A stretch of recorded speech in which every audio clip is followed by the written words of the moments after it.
Pre,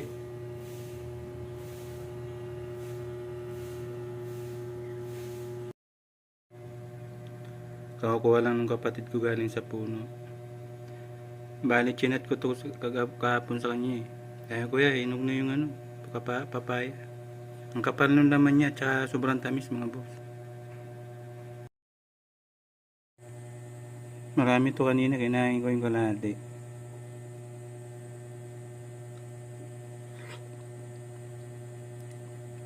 Sakto lang yung inog.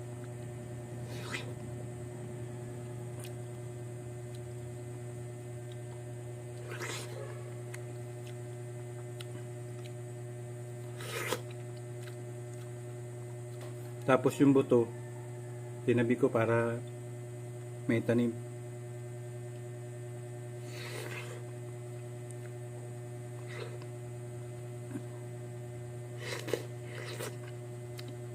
Ang kapal kasi ng laman. May sili pa oh. Abukado naman bigay ng kapatid ko, si Lito.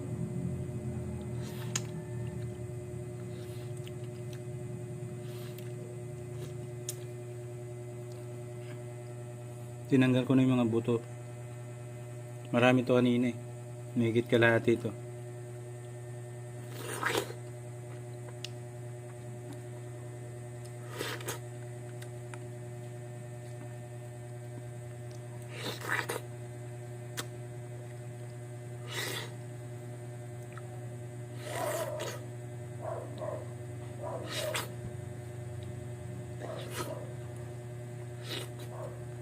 Tinadya ko pala yung bintana sliding kasi sobrang lamig dito pag madaling araw. Kaso nga lang ano niya, disadvantage niya pag wala ang aircon sa umaga, mainit. Kaya kailangan mong buksan kalahati.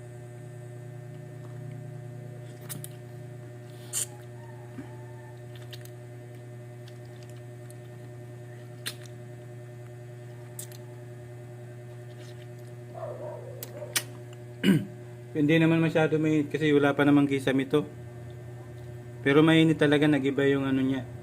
Baka kulob yung ano niya, init. Kailangan mong buksan kasi yung init ng bubong para mailabas niya. Napabos na mga boss. Kanina kinain ko yung kalahati nito.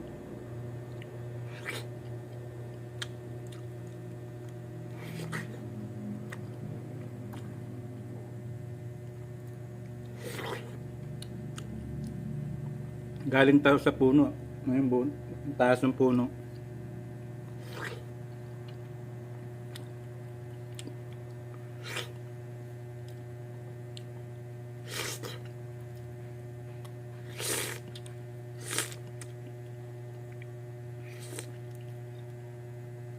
Yung papaya kasi na binibili namin dun sa Balintawak,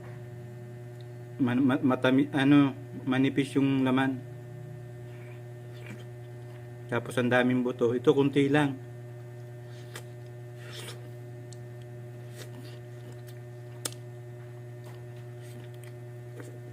Basta masarap siya mga boss.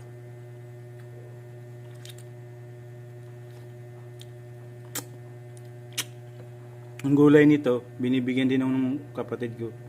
Ang gulay yun. Kay Ronnie, salamat dito. Bus na. Yung buto nandun. Pakita yung buto.